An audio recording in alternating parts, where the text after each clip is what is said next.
Hey everybody, this is your Felony Friday host, John Odermatt, coming at you real quick before we kick off today's show.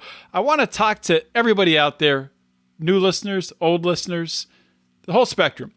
If you like this show, if you like what we're doing and you want to support us, I want you to consider joining the Lions of Liberty Pride, and I want to tell you why now is the best time to do it. So we have a special going on right now. If you sign up, so with Patreon now, we have a way where you can sign up for a year in advance. And by doing that, you sign up for the Lions of Liberty Pride by going to patreon.com/Lions of Liberty, and you do the whole year, you're going to get 2 months free. And if you do that for, we have different levels, right, from $5 up to $50 and actually up from there. But if you sign up for $15 a month or more, we're going to send you a free Lions of Liberty beanie from our Lions of Liberty store. So you sign up at $15 a month or greater, you're going to get the beanie, you're going to get 2 free months, you're going to get all of our bonus content. Degenerate Gamblers is a show we have every single week, especially this time of year during football season, betting season. And we have Conspiracy Corner, an awesome show. I am never on Conspiracy Corner, but it's one of my favorite. I'm not even just saying this. I mean, I really mean this. Conspiracy Corner is one of my favorite podcasts to listen to. It's going to be Mark and Howie and Rico and JB, and they do a fantastic job digging into all kinds of different conspiracies. But you can't hear it unless you're in the Lions of Liberty Pride. So go to patreon.com/Lions of Liberty. Let's get rolling into today's show.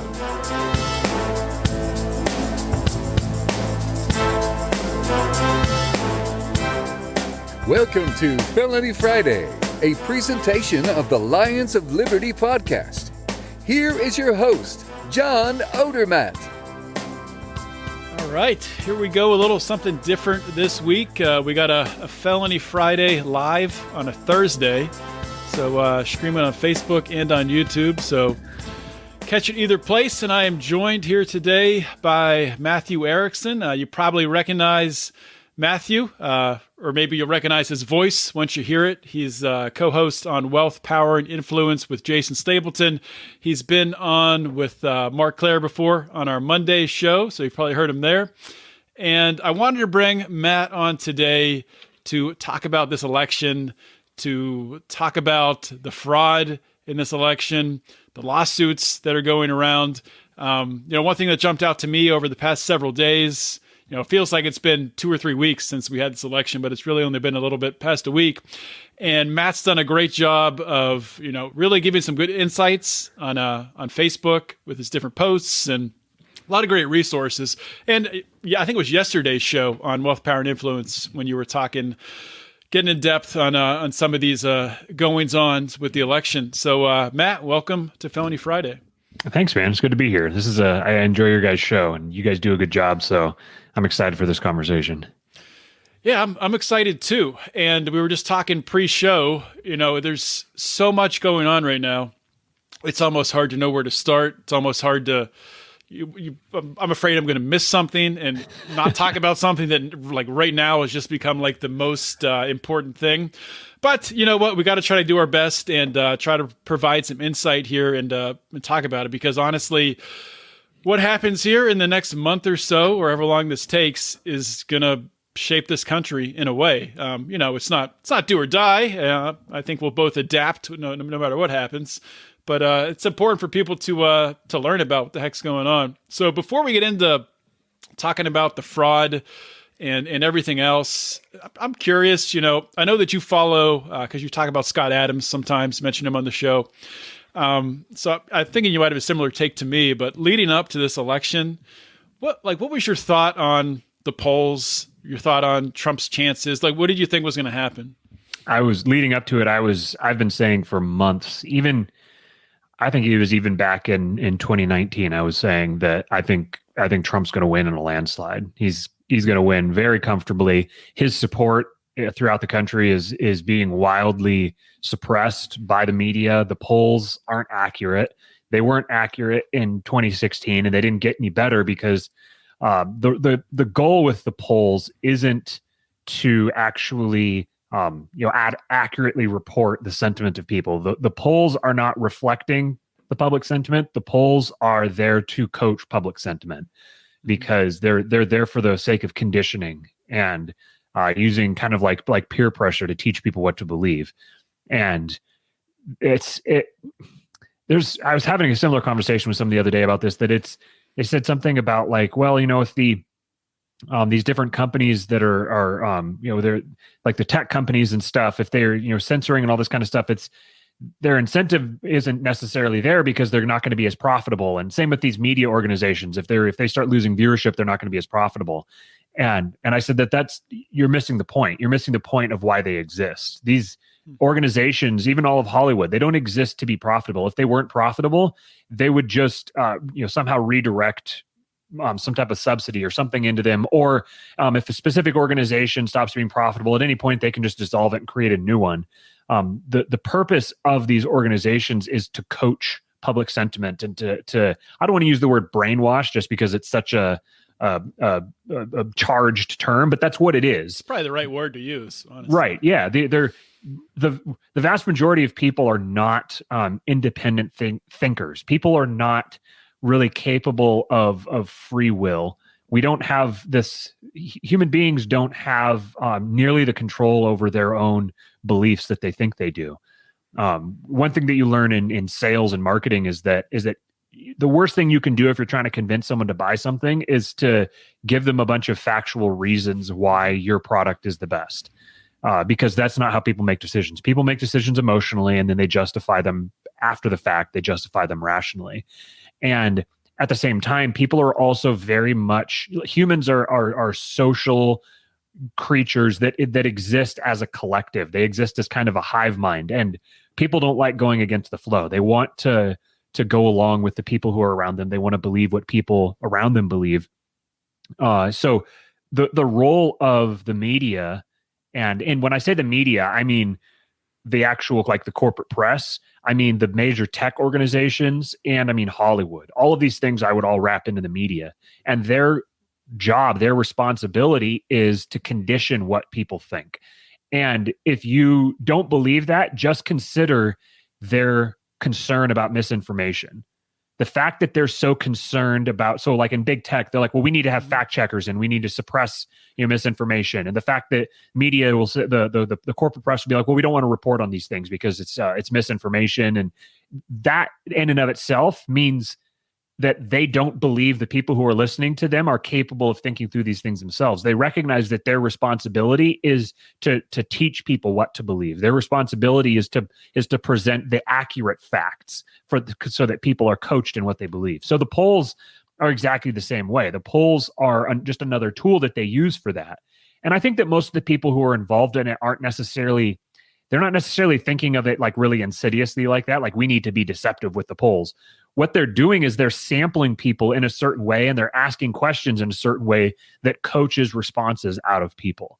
So they won't ask them just an open-ended, just kind of impartial question. They'll ask loaded questions, and then they'll ask, they'll try to sample people in a certain way that they end up oversampling Democrats. And I think the reason that they do that is because the way they see the world is that Republicans or right wingers or conservatives or whatever you want to say, they see them as a distinct minority, as a fringe group that has all of the bad ideas. So they, by default, implicitly don't want to sample those people as much because they feel like these people are not representative of the public.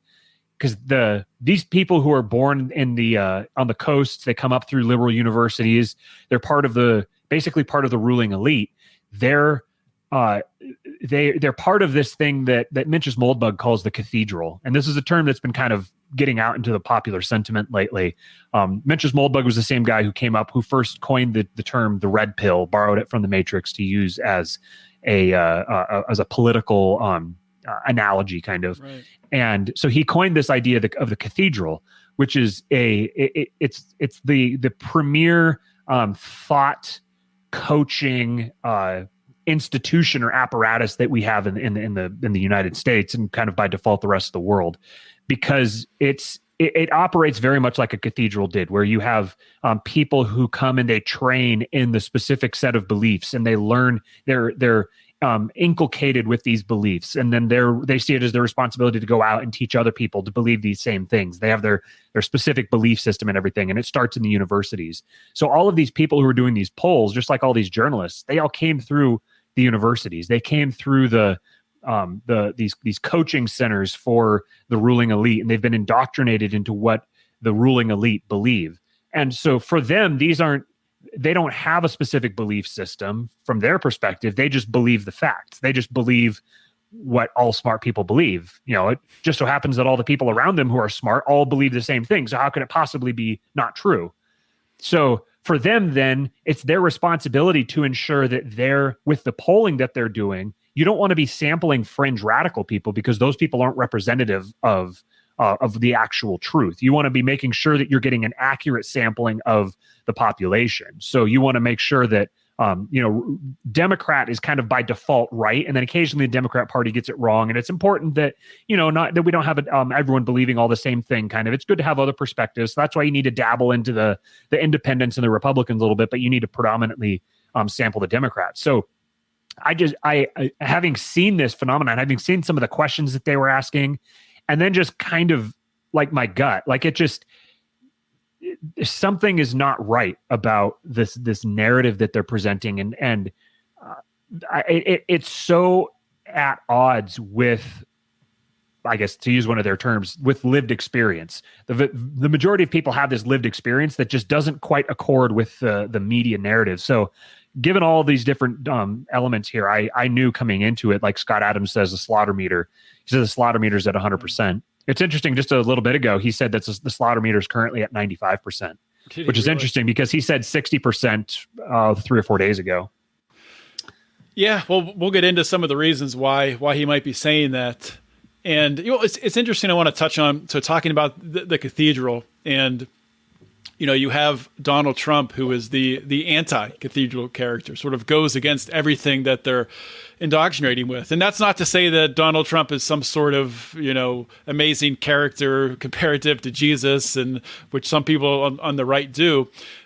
He certainly has his flaws, and he's not I wouldn't call Donald Trump a pro-liberty candidate in any way whatsoever, but he is a populist candidate in a way that is establishment candidate, obviously, which that's where his appeal comes from. So kind of when you talk about the elites, and you talk about people in the media who, the way that they are running these polls, the way that they are presenting the news, they're not doing it. I agree with you. I don't think they are intentionally nefarious people, that they think that they are doing something to try to harm. I think they're doing it the way that they're conducting their life, the way they're communicating. I think that they believe they're doing the right thing because everyone around them is saying you're doing the right thing. We're all doing the right thing. We're all helping humanity. And to see Donald Trump sort of come in and take center stage and start to guide the population away from what they're saying, he gets labeled as Hitler, literally Hitler. Dangerous, going to start a nuclear war. 4 years in office, none of that happened. But kind of the next question we're going to want to take this to, a lot of people will say there couldn't be election fraud. People wouldn't take that risk. No one's going to risk going to prison for election fraud. It's not worth it. The cost benefit analysis isn't there. So what would you say to that?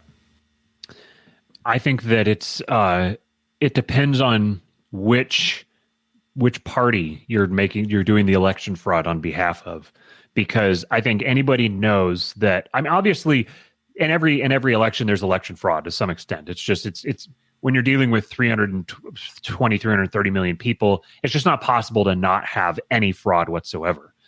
But I think there's multiple reasons why you wouldn't have election fraud nearly to the same extent from Republicans. And not because I have any particular sympathy for the Republicans over the Democrats. In general, I think I see the Democrats as genuinely evil and threatening, and I see the Republicans as mostly incompetent and bumbling. And so that's kind of I don't care about the Republicans as much, just because I see them as far less of a threat and more incompetent. But I think that they know that if they were to be caught, they are going to get zero coverage from the media. And I mean, by coverage, I mean they're going to get zero, like the media is not going to cover their ass. If a Republican gets caught tampering with votes or engaging in some type of election fraud, he's going to get crucified. Everyone in the country is going to know his name, and he's going to be held up as an example of, all these radical right wingers who are destroying our democracy and yada, yada, yada. On the other hand, if you are a Democrat who believes that Trump is literally Hitler, you not only have incentive to commit election fraud, I think that you would have an obligation to commit election fraud. You need to do whatever's necessary to get literally Hitler out of office. And if you don't, then you must not believe he's literally Hitler. So then now you're entering into this period of cognitive dissonance where you're not where your words and your actions are not where they're discordant, and people don't like existing in a state of cognitive dissonance. So I think that these people would definitely have the means, and I mean, they'd have the means by having the access, and they'd have the motive. And I think that they would feel obligated to commit election fraud. But then to your question, they're going to know, maybe in some cases explicitly, that they're going to have a media that will run cover for them, because the media also believes that Trump is literally Hitler. The media has waged an all-out war for 4 or 5 years now, trying to get him on every front. And the stakes of this election couldn't be higher from their perspective. They have to know that the psychological impact of Trump, like Trump being elected in 2016 was one thing. Like that was okay. Maybe that's the exception that proves the rule. It was a black swan event. It was disgruntled people who were just like, screw the system, we're going to get rid of him. But now they've just spent the last 4 years seeing just how unhinged and deranged he is and how destructive he's been. So, all those people who voted for him before, they're going to realize how bad he was, and they're not going to vote for him a second time. So when you're coming from that mindset, if he was to be voted in a second time, that is going to completely destroy a lot of people's understanding of reality. It's going to completely shatter their belief system, and they're going to have to build it back up from the ground up, because suddenly they're going to have, for a lot of them, they'd be terrified because they'd be like, I'm surrounded by crazy people, even more than they thought they were. But they're going to see the world very, very differently. And by realizing suddenly that this guy is a lot more popular than I thought he was, and he must be a lot less crazy than I thought he was because of how many people seem to like him. Right. So I think that the people who would have been in the position to commit election fraud would have either thought it's worth it, even if I do go to prison, at least I'll have gotten literally Hitler out of office, or they would have thought, you know what, the media will probably cover for me. They'll give me the cover that I need to ensure that it's not caught, and then you can see that the media has been trying to do that. Essentially, like the media has gone into full scale conditioning mode from the jump. And the most unique aspect of it is that Fox News has joined in. Fox has never been, I've always found it funny that people talked about Fox as being like this crazy right-wing network, and it's like the most milquetoast, generic, bland, boomer content ever, with the exception occasionally of Tucker Carlson. But otherwise, it's just so generic and bland. There's nothing radical or anything about it. But it has at least given the impression of an alternative perspective. It gives the appearance of two sides. And then it's also, they've been willing to give a platform to Trump that other networks won't. So the effect of them suddenly flipping the script and being the first network for a long time to call Arizona for Biden, and to take forever to call these other, either House races or Senate races or states for Trump, even when it's abundantly clear that he's already won it. Like Alaska, yeah. That was ridiculous. It wasn't even close. It was nowhere. It was never remotely in question. But they took a week to call it. And like North Carolina was kind of sort of close. But you see them calling stuff for Biden that was much closer. And in past election years, you'd see plenty of times where you'd be like, wow, it's crazy that they can call that state for that candidate. They've got, 43% of the vote in, and they've only got a 1 million vote lead. Like that's kind of narrow. It seems like a lot more could come in, but it's just because they know the regions that are left to be sampled and everything. And they would never get it wrong. So here suddenly there's 98% of the vote is in, and Trump has a 500,000 vote lead, and in a city with a population of 2.5 million or something like that, where it's like there's no way that it's like probably not even mathematically possible, but they won't call it. And the reason is this again reveals with their own psychology. The reason they won't call it is because they understand that they are framing people's reality. They are responsible for framing the reality that people operate within. And they've created this scenario where the vast majority of people are like, even Fox isn't calling any of this on behalf of Trump. He's lost even Fox. That's how far gone he is. Fox, that crazy radical right-wing network, even they've abandoned Trump. So he must be completely out to lunch. He must be done and dusted. It's all over. Don't worry about it. That's not an accident. It's nowhere close to an accident that would have happened just suddenly in the last couple of weeks leading up to the election and then during the election. And they've dug their heels in on some of the most bizarre things, just refusing to. They're like, nope. This is just how it is. And so you could see from early on that something was up. The media was starting to act weird, and they were not, even more than normal. They weren't just reporting facts or just passing on details. They were very clearly managing a narrative, a very carefully constructed narrative. And that was before the great pause. And then of course everything hit the fan after the pause.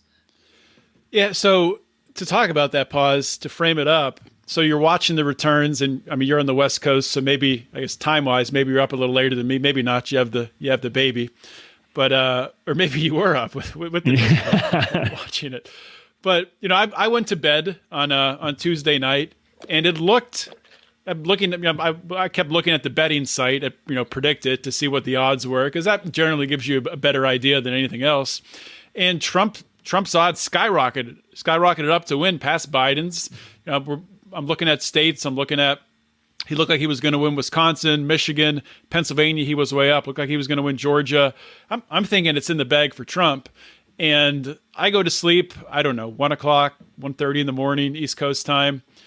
Wake up, and it's a totally different landscape. So talk about your own experience with that, and when you first started to question something's not right here. Something is going on. It was basically. So I ended up staying up like way too late. So with the baby, I get up at 3:45 every morning because Amy stays up until 3:45 with him. She usually will get some sleep in that time, like sitting in her chair with him, sleeping on her chest. But so she stays up till 3:45. I get up at 3:45, and then I hang out with him, and that's when I'll catch up on some of my podcasts or whatever while I'm sitting there with him. So election night, I went to bed at like 12:15 or something like that. I got like 3 hours of sleep. I was exhausted. But I was sitting there watching, and I knew going into it that there was going to be funny business. And I didn't necessarily have clear evidence for that. It was more just kind of an intuition, because I knew coming into it that Trump was going to win, or at least that Trump was going to be in the lead by quite a bit, that his support was going to be much more than anybody anticipated. And because of that, it was going to send people into I anticipated that some funny business was going to happen. I had no idea they were going to take it as far as they did. So where it first started kind of seeming a little funky to me was when that pause happened. All of a sudden we got reports that first there was a report that Georgia had this pipe that had burst. Right. And so they had to pause. But then to my knowledge, I think that didn't happen then. It had happened in the morning. It happened like 9 o'clock that morning. Well, now it's come out that there was no pipe that burst. There was just like a leak in the pipe or something. Yeah. So it was more just kind of, it was just like, okay, well, all of this is happening and suddenly there's a pipe that burst and they have to pause. And I'm like, of course they do. Of course that's what happened. And then suddenly Pennsylvania has to pause as well. And then, and while this was happening, so like you said, the odds had flipped. So I think going into it, Trump was like he had like 33% or something like that. And suddenly around the time that it was announced that he'd won Florida, And it was fascinating the way he'd won Florida because he picked up like 15 points or something like that in Miami-Dade. He was like way ahead of where he had been, and he had a lot of Hispanic support, which wasn't totally surprising in Florida because it's there's a lot of Cubans there, and Cubans tend to be pretty conservative. But then the numbers were coming in for Texas, and a lot of the border counties in Texas that were heavily Hispanic were going for him heavily as well. So that was kind of the first clue that the demographic breakdown of this election was going to be different than ones in the past. And you started seeing the momentum kind of pick up. And so I spend a lot of time on Twitter. I spend the majority of my time on social media on Twitter. And I've been on there for probably 12 years now, something like that. So I've really watched it grow and develop over the last period of time. And I've realized being on there that Twitter runs the news cycle. Everything that happens on Twitter first, and then it follows and goes everywhere else. So if a reporter's out covering a story, they'll tweet about it, and then they'll go sit down and they'll write their article. They'll post their article. It'll be talked about on TV, and a couple days later, it'll make it to Facebook. That's kind of been the pattern of on social media. And I realized that other people recognize this as well, and they were starting to manipulate what happened on Twitter for the sake of creating news events, for creating news cycles, and they would like planting stories and making sure that they come up through that they're kind of coached and massaged through that process. So you might get something like you'll have like a major company will have some person that runs their Twitter account, and the people who run their Twitter accounts are like, as a rule, there's someone who went to an elite university in a super blue city, and they're, maybe they're just this side of Mao in terms of their own political beliefs. And these are the people who run a lot of these major social media accounts. So what they'll do is either they'll tweet something and then generate a whole bunch of responses, or you'll even get something where people call it astroturfing, which is where you give the impression of a grassroots campaign happening, but it's really it's people creating like sock puppet accounts, which is fake accounts, and then forcing something to trend by getting a whole bunch of people talking about it. And then once it's trending, then they'll have a major corporate account weigh in on it. And that gives it like some credibility, like, oh, this is an actual story. And then a lot of these people who are running these Twitter accounts are friends with or in contact with the journalists and the reporters who are writing for all these major papers. So you get a story that starts on Twitter that was manufactured. It was just artificially planted, and people using fake accounts got it going. And then you have a major corporate account engage with this trending subject, and then you have the journalist report on it and talk about it. And then they present this as this is what the country is talking about. So they're acting like they're sampling the country when really they're just sampling a very small select group of people on Twitter. So you'll see this sometimes when you'll get like, you'll read a news article that'll say, maybe like some politician is responding to accusations of something or whatever. It's like completely off the wall stuff. Right. And you'll go read the article, and as you're scrolling down, you'll see that the people they're referring to who are accusing them, it was like 3 Twitter accounts that have 27 followers combined, and they have an egg avatar.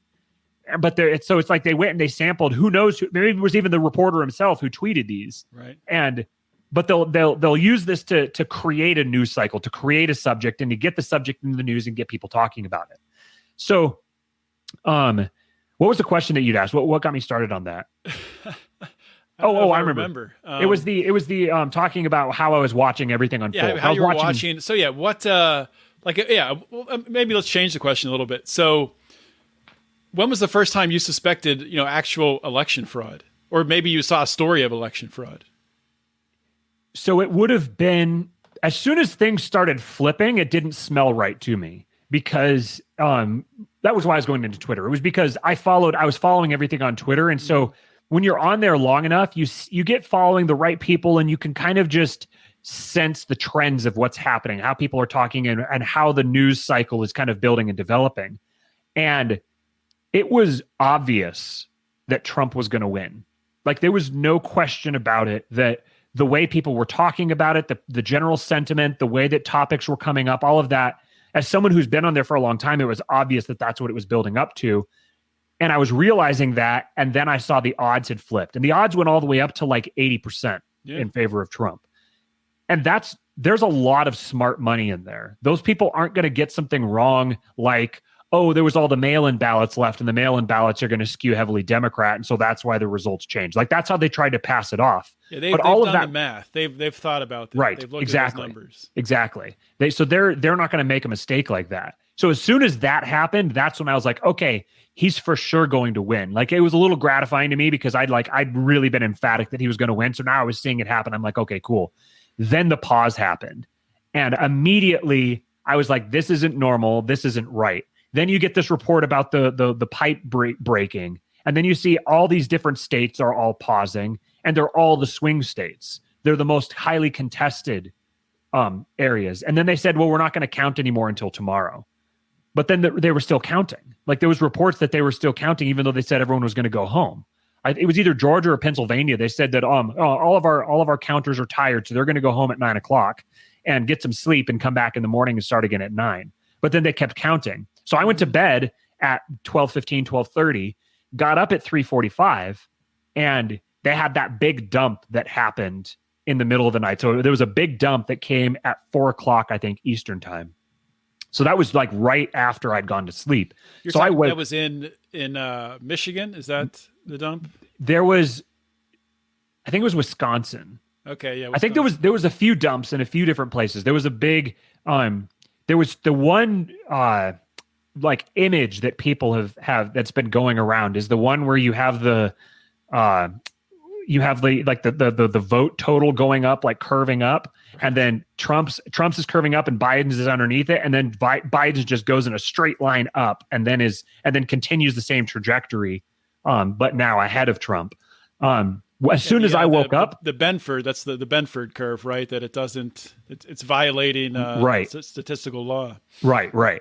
So when I woke up, I saw that, and I saw that there was this report. Now the report ended up being wrong, that there was it was a specific region that it was, I don't remember the exact number, but it was in the vicinity of between 130 and 150,000 votes that went 100% for Biden. I think that turned out to be wrong. That was a data entry error. And that one actually seemed like that was a legitimate mistake, because it just so happened that it went the same direction as all the other mistakes, but it was someone was supposed to enter like someone added an extra zero on the end of something. So instead of it being 15,000, it was 150,000, or it was something like that. And it seemed like a genuine mistake. But even still, in spite of that, that whole set of circumstances, like polling being way off, Trump way overperforming what everyone expected, and not only overperforming what everyone expected, but overperforming with all of the demographics except for white males. White male is the only demographic that he lost numbers on. In every other demographic category, he gained numbers. So all of that happening, and then everything freezes. But it just freezes in just the swing states. And then they're like, oh, it's going to take us a really long time to count them. And then all of a sudden there's this big dumps that are like suddenly overwhelming Biden. And now Biden's clearly climbing. And then they're starting, and then Fox News is not calling things for Arizona, or is calling Arizona for Biden, right, but is refusing to call Texas or North Carolina for Trump.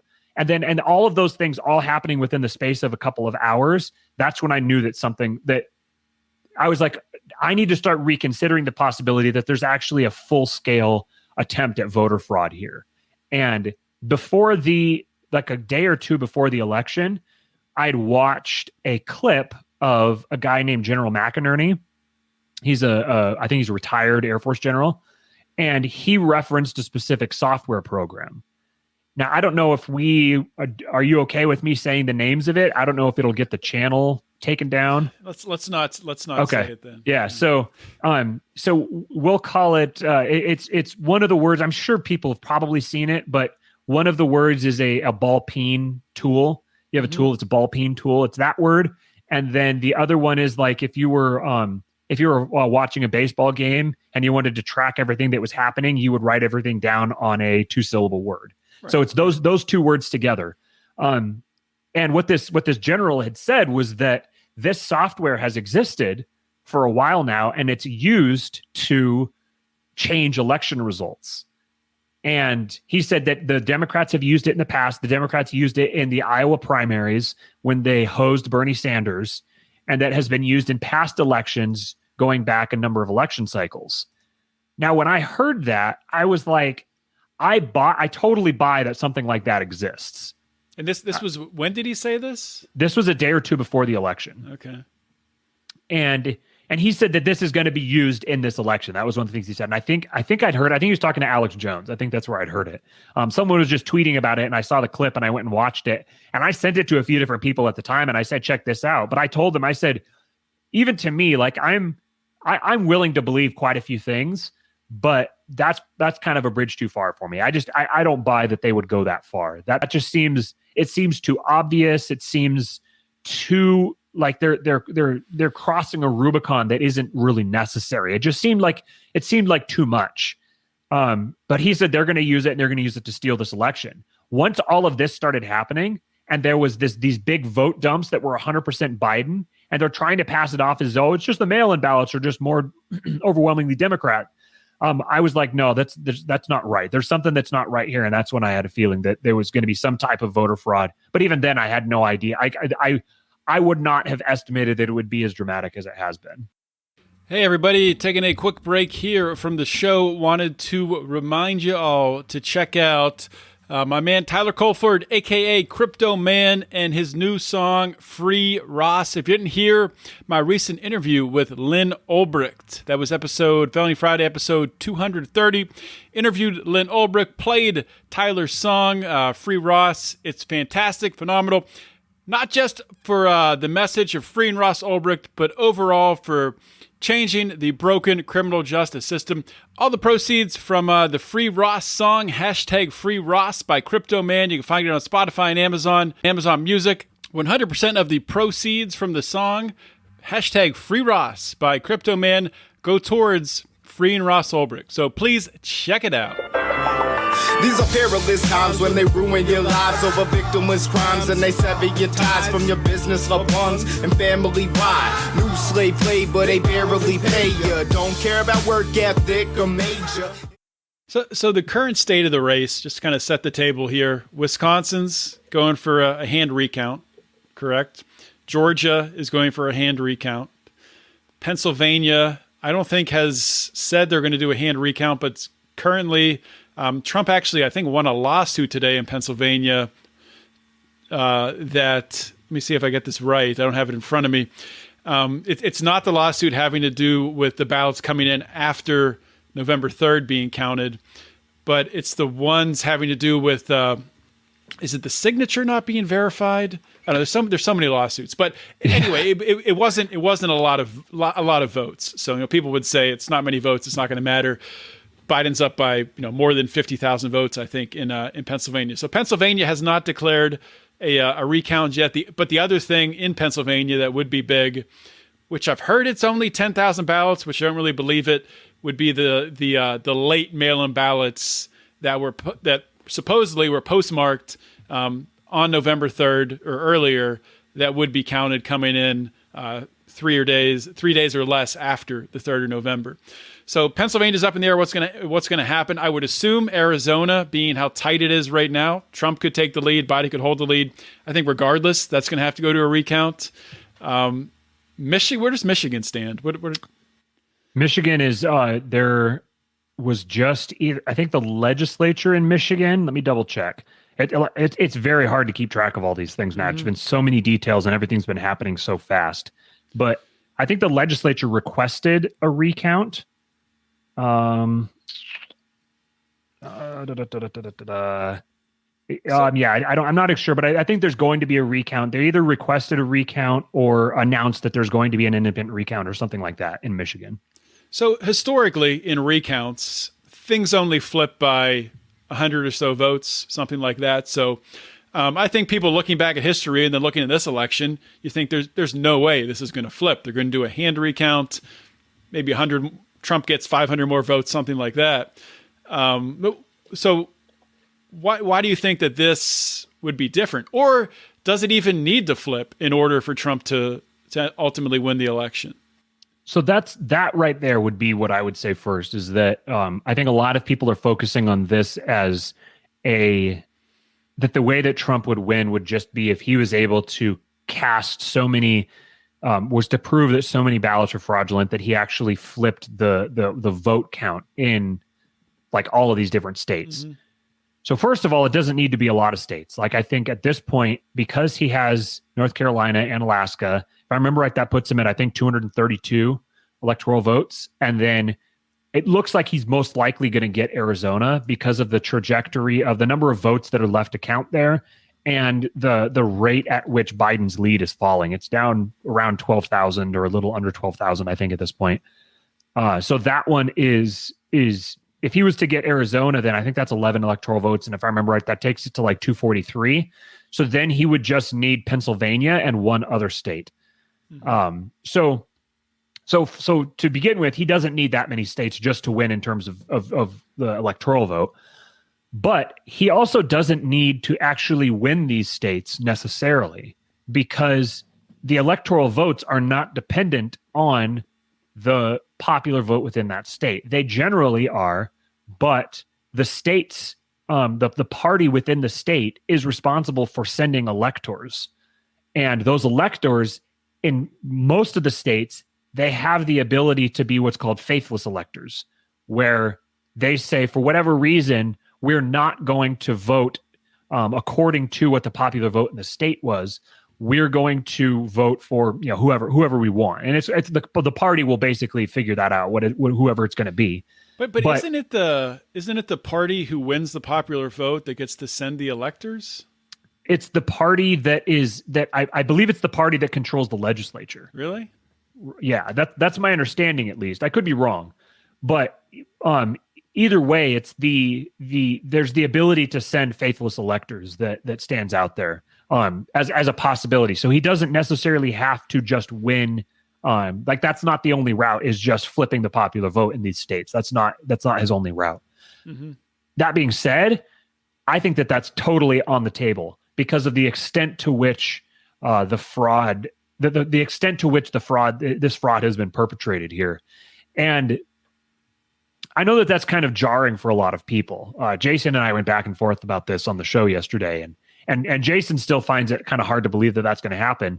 But I think that having been someone who has been what I call extremely online for a while here, and spending so much time on Twitter, and just kind of, it's just a completely different world that if you're not a part of it, it's hard to believe that it exists. But I've seen this pattern now where what happens on Twitter predicts what's going to happen elsewhere. And the way that I'm seeing things happening there, this was voter fraud on an unprecedented level. And it makes sense because, like I was saying before, you have that combination of factors where they have the incentive because they see him as literally Hitler. And they also have the cover, knowing that the media will cover for them. But then just thinking about the scale of the significance of this election. So a lot of people, especially in libertarian circles, tend to have this opinion where they're like, oh, there's no difference. Who cares? It's kind of just both parties are about the same. And things are going to be just kind of tweaking around the margins depending on which party is in there. And in a lot of cases, that's been true. And especially at the local level, a lot of that is often going to be the case. It's just like which party is in there just kind of determines which direction the corruption is going to go.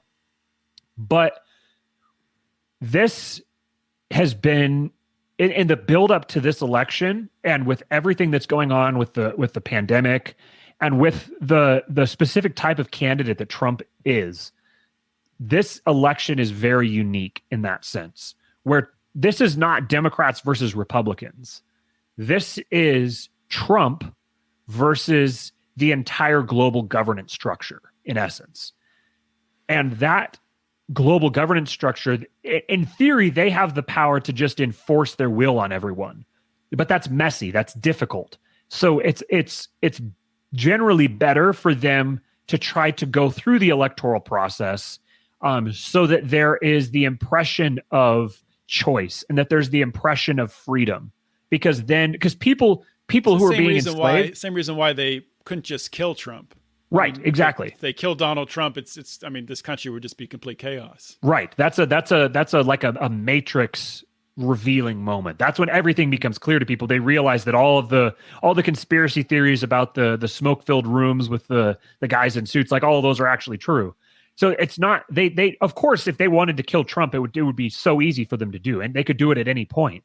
But that would just leave them with a big mess on their hands. It would make, like, people who are enslaved are much more difficult. People who are enslaved, who know they are enslaved, are much more difficult to manage than people who think they're free. So they need to maintain the appearance of a quote unquote free and fair election to maintain stability and coherence within society to a degree that kind of keeps, like, the people who are like global capital. They don't want mass uprisings and chaos and everything unless they control it. But they're getting to the point now where all of the narratives that they've built up to explain why their power is legitimate, all of those narratives are starting to fall apart. And it really began in large part with Trump because of the way that he consistently pantsed the media. His willingness to not give a shit what people say about him, not care about bad press, and to actively embrace his flaws and be basically unblackmailable has broken the calculus for the media. It's completely broken their brains, and they don't know how to manage it. So the only thing they know how to do is just double and triple and quadruple and quintuple down on all the same strategies, even when it becomes completely inane to do so.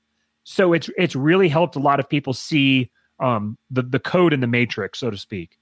And for that reason, all of the stories that we tell ourselves, that the media tells us, that our society kind of has built itself around, all of those stories are starting to fracture.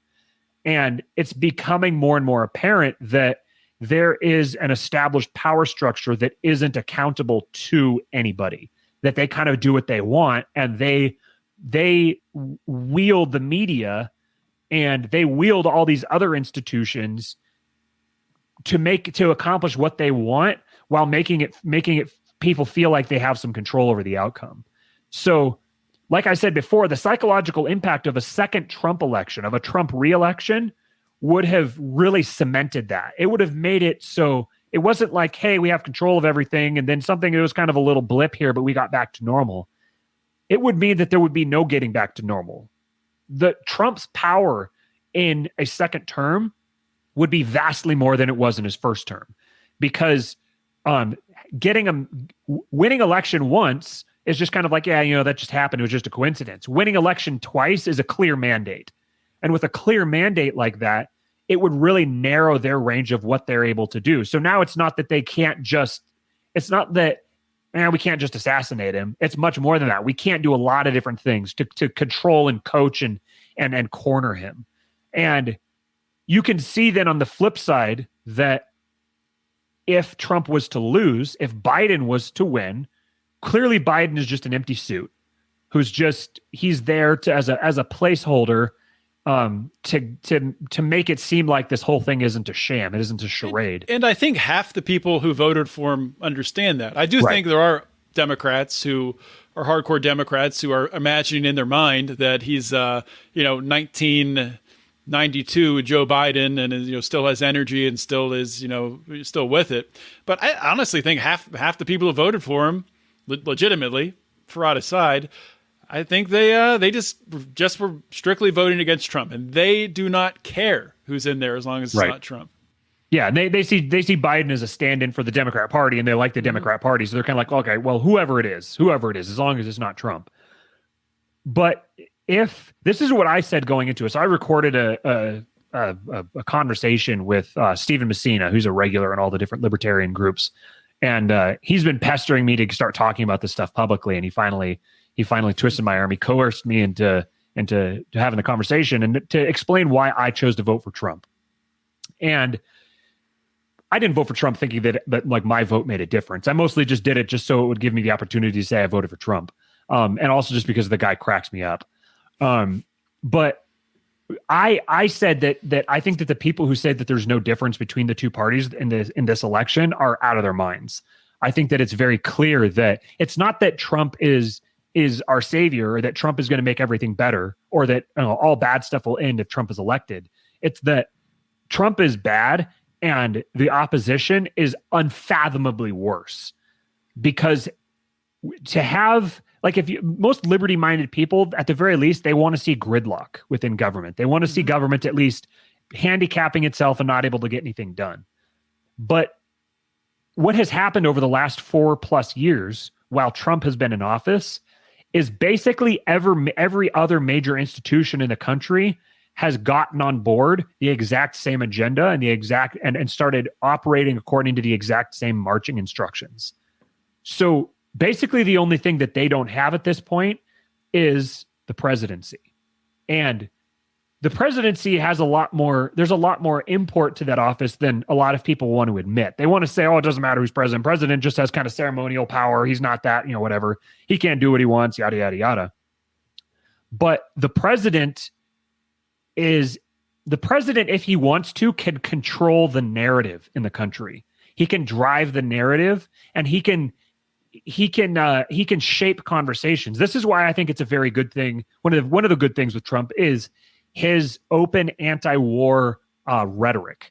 Now, obviously, anti-war behavior would be even better.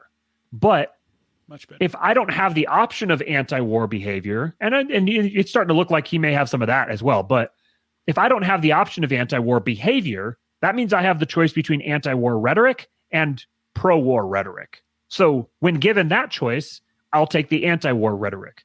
And the fact that you have someone as significant as the president of the United States, sitting president of the United States, actively talking about, how bad it is that we got into these wars, that we were lied into these wars, that we need to get out of there, we need to bring the troops home, yada, yada, yada. Even if they're empty words, they're still better than no words at all.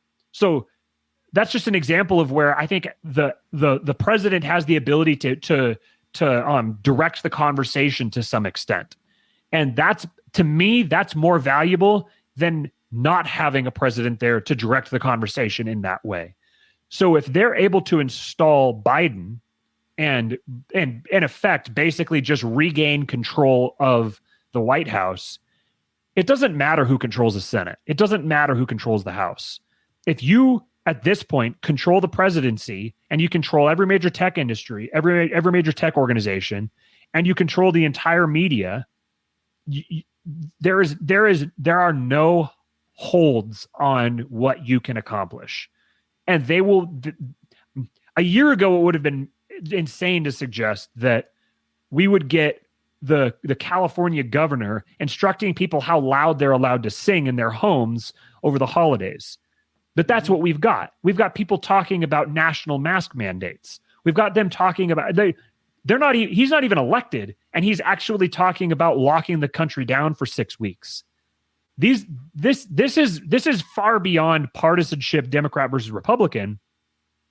This is like, you would never see Trump talk about something like that just because he knows his base would abandon him. He at least has some sort of response to them because he is a finger in the eye to the establishment. But with these guys, with the potential of Biden in office, you're talking about just a complete reshaping of the American governance structure, and basically just formally subsuming the American government into the global government. Like, that's what's at stake. So because they have that capacity, if Biden is in office, what incentive do they have to not do whatever's necessary to get him in?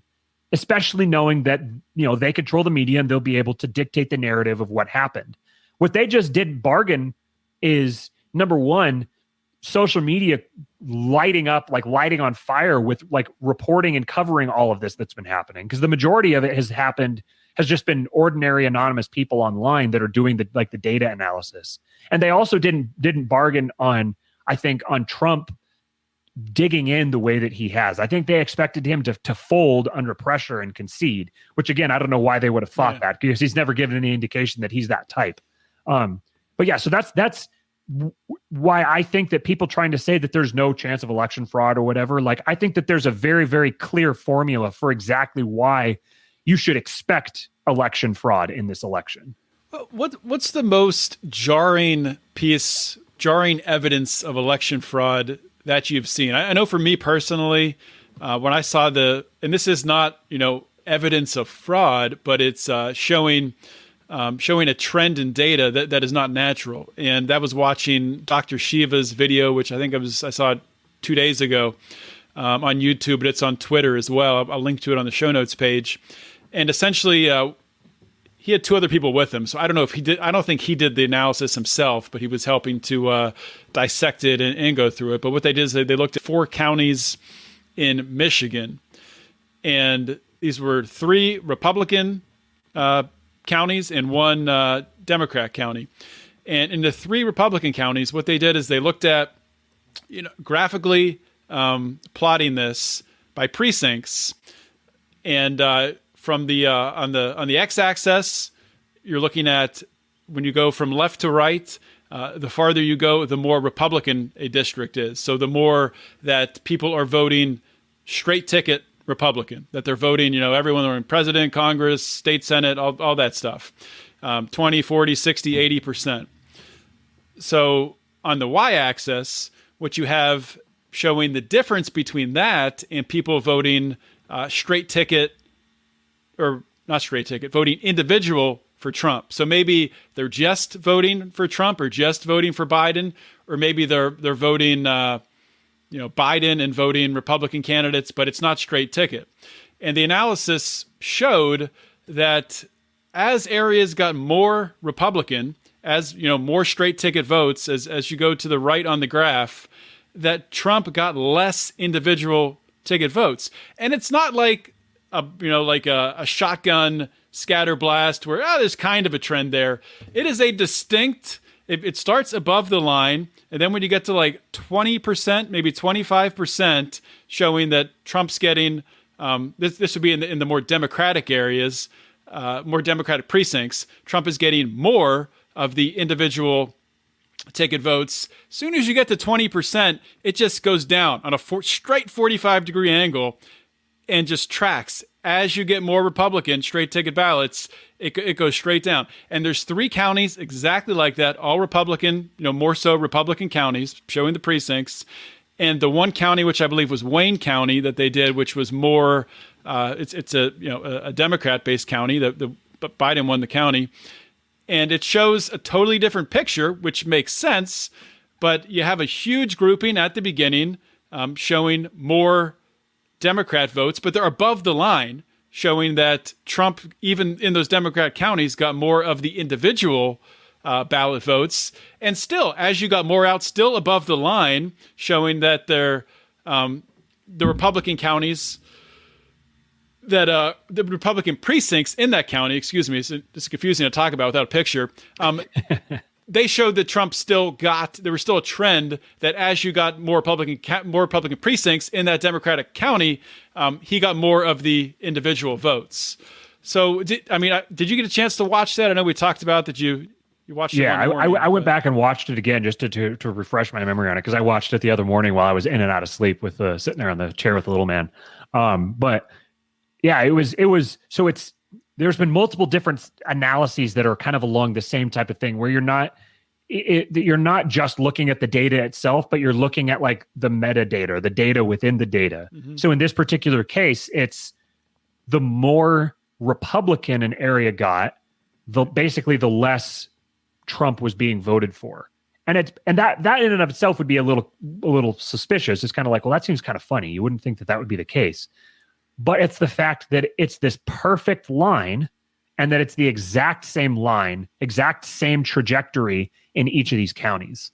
What that implies is that there is an algorithm that's being used.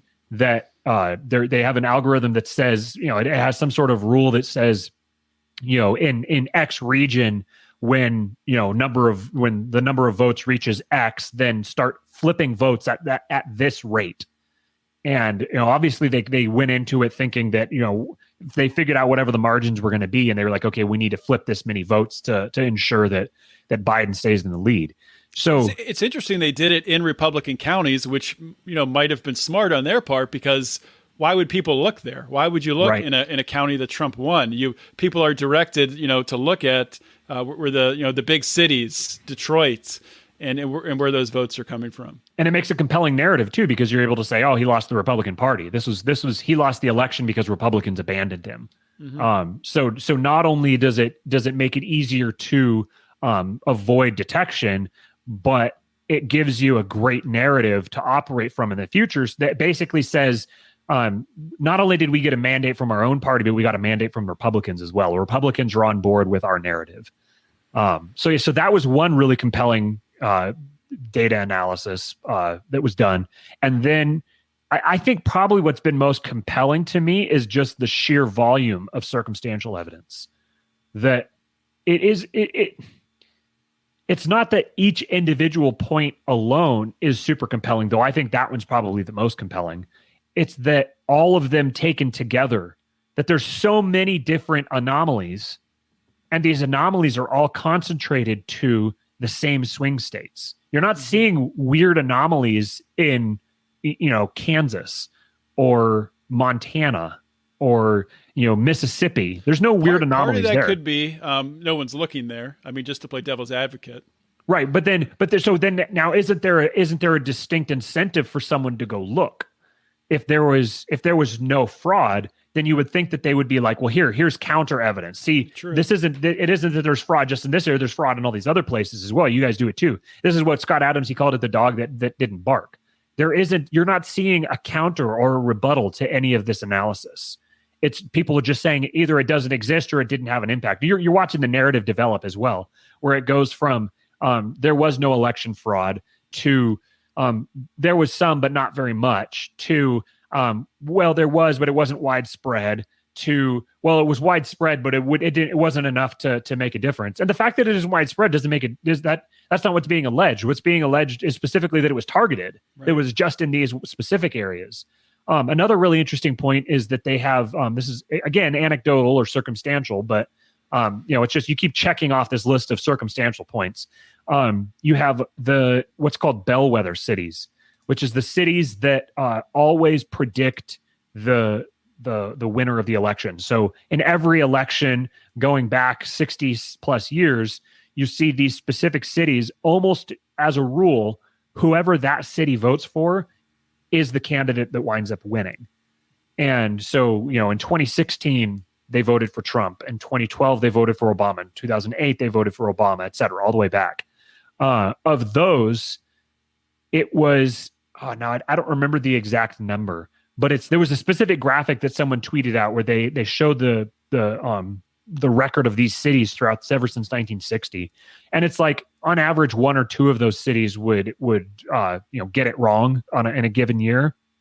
And this year it was of a list of, I think like 20 of them, maybe 3 of them voted for Biden. Wow. The rest of them all voted for Trump. So the narrative here then would have to be that, somehow Biden to win, he didn't win over these specific swing regions. He won elsewhere somehow. Yet then he lost like 200,000 votes off of Hillary's total in New York City, and in Miami, and some of these other major, Chicago too, I think. Some of these other major blue cities, turnout for Biden was way down. But he got the most votes of any presidential candidate of all time. Right. All of these things just it doesn't make sense that you would have all of these bizarre anomalies that don't add up. Trump increases his vote total he's an incumbent president who gets 9+ million more votes than he did in the prior election. And yet he loses by a wide margin, while all of the bellwether cities all voted for him, and somehow they're anomalously wrong. And then there's all of these bizarre cases of anecdotal weird things where the data just doesn't line up. It doesn't make sense. It looks weird. In specific, but just in the swing states where it made the biggest difference. And they're just, these super narrow margins. Oh, and all of this happened after a unprecedented coordinated pause in all of these swing states, before which Trump was hundreds of thousands of votes in the lead, and after which suddenly the composition of the votes that came in just completely changed. Because that was another point. What's the speculation on what the pause is, or is it different in different areas? I don't think that they've ever given a reason for it, like an official reason for the pause. No, I mean from like a fraud standpoint, is that when they're thinking that votes were brought in, or there are reports of there's multiple different people who have signed affidavits claiming that they saw trucks pull up and bags of ballots be brought into the counting areas and like taken into a back room where they were counted. And then there's also, so there was one particular case that was interesting. I think this was in Milwaukee. I don't know what her role was. It was the county clerk or whatever. Her job was to take the thumb drive with the vote totals from the one area into the office where they had to be reported or whatever. She was responsible for transporting it. Mm-hmm. And that was at like 3 a.m. their time. And she lost the thumb drive. She had it. It was out of her possession for a period of time. And reportedly she was freaking out about it. And then the way the story was reported, one of her aides walked up and said, "Hey, here it is." And she took it and she went and turned it in. And right after that was when that huge 100% in favor of Biden chunk was added to the Wisconsin total. So that was right in the middle of that pause. Because what's interesting is they didn't just pause. They said they were going to pause, but they kept counting in secret. Because that was right about the same time that they were starting to throw people out of the counting rooms. There's just so many different stories, so much different evidence. I mean, we could talk all night. I don't want to take too much time from you, but I guess to kind of wrap this up, how do you see this playing out in the next? I mean, I guess we have to have some sort of resolution by the time we get into early December. That's when they have to send their electors to actually officially select the president, or I guess they have to certify by the beginning, like the first week of December, I think. So what do you think is going to happen? I think that I'll tell you my gut, or my intuition kind of. My intuition says that we're going to know it's going to be accepted that Trump won, I believe, by around the end of the month. That's just kind of my gut. And I think that the way that it's going to go is that there's going to be documented, unquestionable proof that there was massive, widespread, orchestrated voter fraud, and that they hit it across a bunch of different. There was a bunch of different methods that they used. It was like a scattershot method. It was a little bit here, a little bit there, a little bit there. So there was, casting votes for dead people, and throwing out votes for Trump, and all the different techniques. I think that there was a sampling of all of that was used, and I think the reason that there was the whole sample of it was because I think that there was a coordinated effort on the behalf of like actual intelligence agencies, like actual deep state actors. I think that we're going to be hearing a lot more about Dominion voting systems, and it's funny. I just found out this morning. So the guy who's responsible for the strategy and security of Dominion voting systems, his name is literally Dr. Coomer, and he is he's like an Antifa TDS guy. Really? Yeah. Wow. And he they're holds in Canada, right? They're based out of Canada. Yeah. Yeah. And he holds a bunch of different patents related to Dominion. Like, so people are starting to dig into Dominion now. And there's, I sent you that article just before we went live, so you could throw that in your show notes. But it is a pretty good breakdown of kind of what's happened with it. The Dominion voting system is the system that was used in Michigan and in Georgia, where it's already been proven that there was a quote unquote glitch that resulted in a straight segment of votes being flip-flopped. It was like 6,000 votes, I think, in Michigan, that were tallied in favor of Biden, and something didn't add up, so they did a hand recount and realized that it was just a straight switch of those 6,000 from Trump to Biden. So they switched them back, and it flipped the the results of a area there. So the media's claimed on that. Who knows if it's true or not? Probably not. They've claimed that was a clerical error and was not a software error. But. Right. Yeah. And so it happened there, and it happened in Georgia as well. And here's another interesting thing before I get back to my prediction. This software program did a major update the night before the election, and I've heard from multiple different people who are like the professionals who would be involved with managing software systems like this, and they said that there is no way on God's green earth you would do a system-wide update the night before a major election like that. There's no way. It's insanity. I mean, I'm not intimately involved in software, but just from a peripheral view, without testing software, it's insane to do something like preposterous. Unless the purpose of this update is to, I don't know, insert a specific program that's going to be used in a specific way. So it turns out that this software system, Dominion, or not software system, but the hardware system, the voting system, Dominion voting systems, has already been widely associated with fraud, or the potential for fraud. That it's like it's not supposed to be connected to the internet, but in areas it is. And prior to this, there's been lots of lawsuits associated with it. And Texas specifically banned use of it within the state because it was too unreliable. And it's got direct connections to the Clinton Foundation and to Nancy Pelosi, and apparently also to Mitch McConnell. And then does Hunter Biden have an investment? Is that? I'm sure. Let's just hit the bingo with all the words. But yeah, so it's also been, apparently, as I was reading through here, it's also been associated, I think, connected in some way with screwy elections in the Philippines and in Venezuela as well. So it seems like we've scratched the surface of something kind of crazy here. And so this voting system has been used in 30 different states, and it happens to be like all the swing states, they all use it.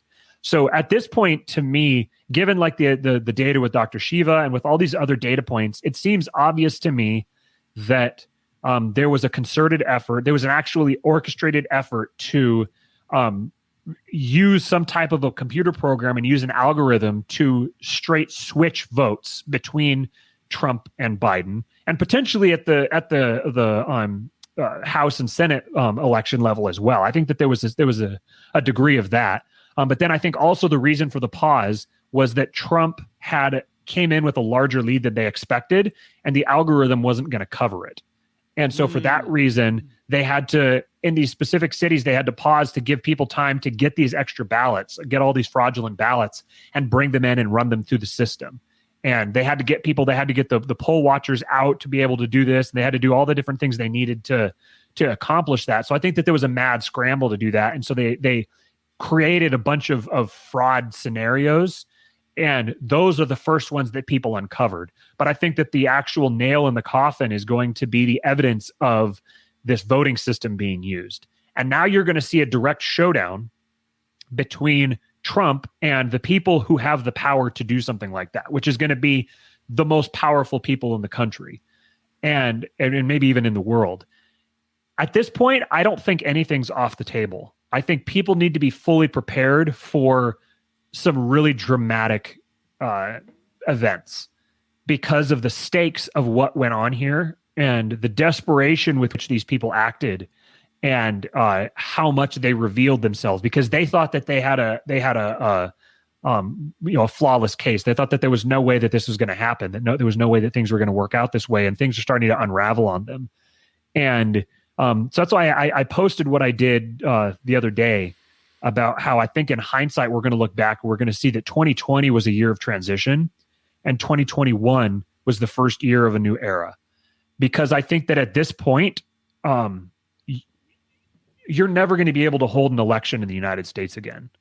There's never going to be not a national level election, not like this, not the same way. Something is going to have to change dramatically because one side or the other is not going to have any trust in it. And and not just in the past, not the way that people have in the past, where they're just kind of like, yeah, my vote probably doesn't count, or there's probably some fraud or whatever. Like this is like we've crossed a Rubicon. There's no going back.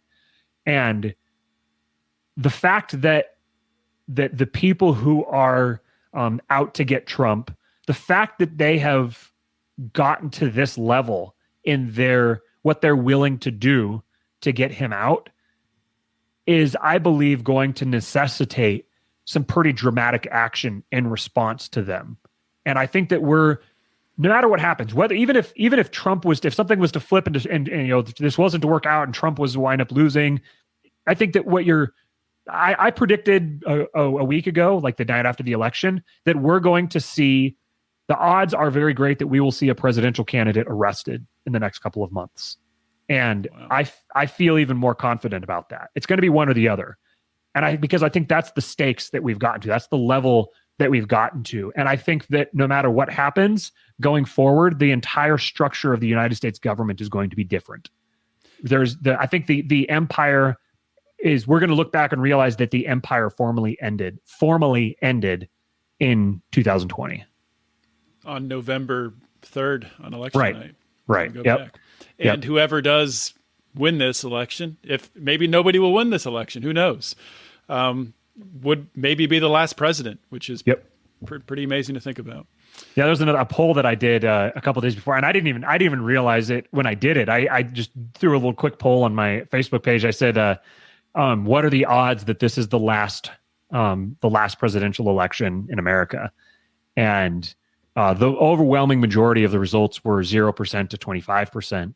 But there was a few 75 to 100, and at the time when I did it, I probably would have guessed 50 to 75%.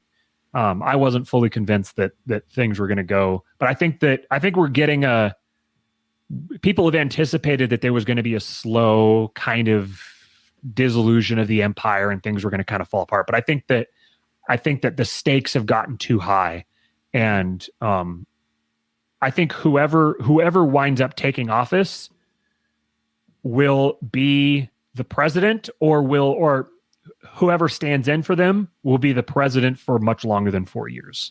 That would be my prediction. Another thing that comes to mind, and I don't want to go in another rant here or start one, but if Trump, who is, like we talked about, he's not a 100% liberty candidate. He's not Ron Paul. He's not Rand Paul. He's not even Justin Amash. He's not going to free us all and end the income tax and end all the wars, although he might, de-escalate some of that. But even if he got this much of a reaction from the deep state, from those who want to cling to the power, there's no way in heck libertarians are ever going to get any sort of power in this country. Nope. So that aspect, that honestly has me thinking about changing my approach on how going forward, how I advocate for liberty, how I, try to advance liberty forward, because I think we have to change our approach. Yep. I think we have to change our approach, and we have to change our goal. I think we have to reconsider what maximizing liberty from a government perspective. I think we have to change what we think that means. I mean, I came into this this year as an ANCAP, and I still believe that the ANCAP vision of an ideal future or an ideal society, I think I still believe in that. I just think that I realize that that's a destination. It's not a means of getting to that destination. And yeah, this, like you said, this could lead into a big long rant that could go a long ways. That's a totally different conversation. Yeah. But I think that to achieve a libertarian society, I think that achieving a libertarian society is not possible with a libertarian government. Let me just put it that way. I think that a society that would be a libertarian society would not need a libertarian party.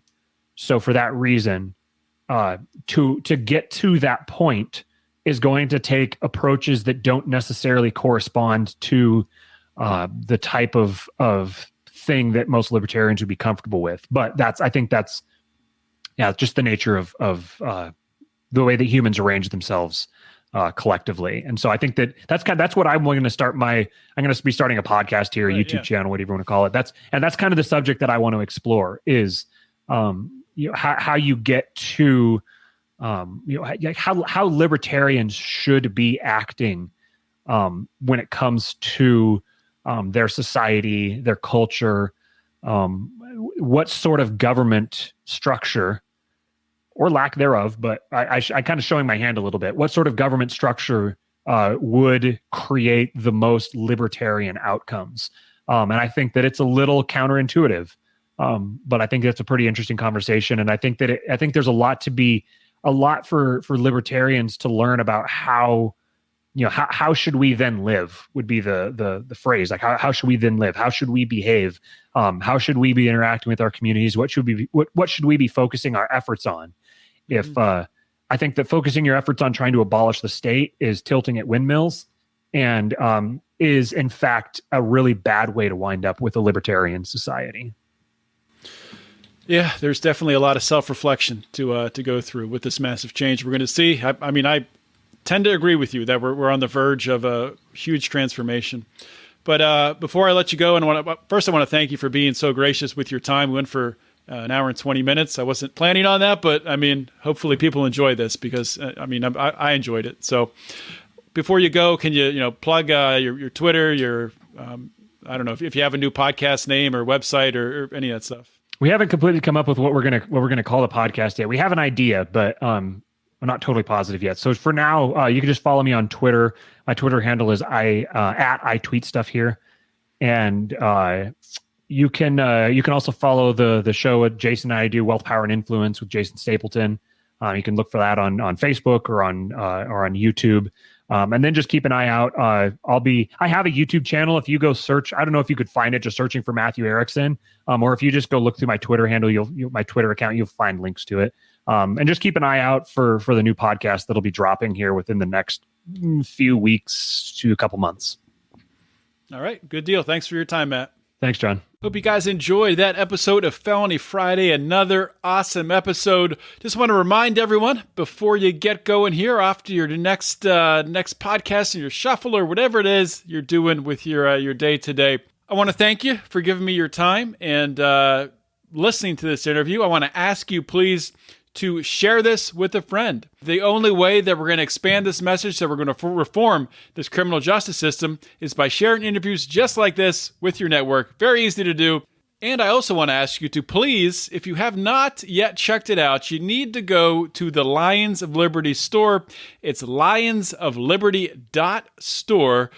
We have a bunch of new t-shirt designs, really interesting stuff, really eye-catching designs. Of course, our Taxation is Death shirt has been a hit. It's selling like crazy. We now have the Tax On, Wax Off shirt. Just awesome. And there's more coming. We're really trying to get into what we're calling it the Lions of Liberty brand of shirts. So you're going to get the cool design on the front, and then up just real small up by the tag on the back, you're going to have our Are You Ready to Roar logo. We're trying to, take another angle here and influence people through, some snazzy t-shirts. So check it out, lionsofliberty.store. And remember, if you're in the Lions of Liberty Pride, you get 20% off. So for as little as $5 a month, you're going to get 20% off all your t-shirt orders. So to join the Pride, go to patreon.com/Lions of Liberty. And with that being said, guys, thank you so much for joining me. Have a great weekend or week or whenever you're listening to this. Just have an awesome day. I'll talk to you next week. This is John Odermatt signing off. Always remember to keep your head up and the fires of liberty burning.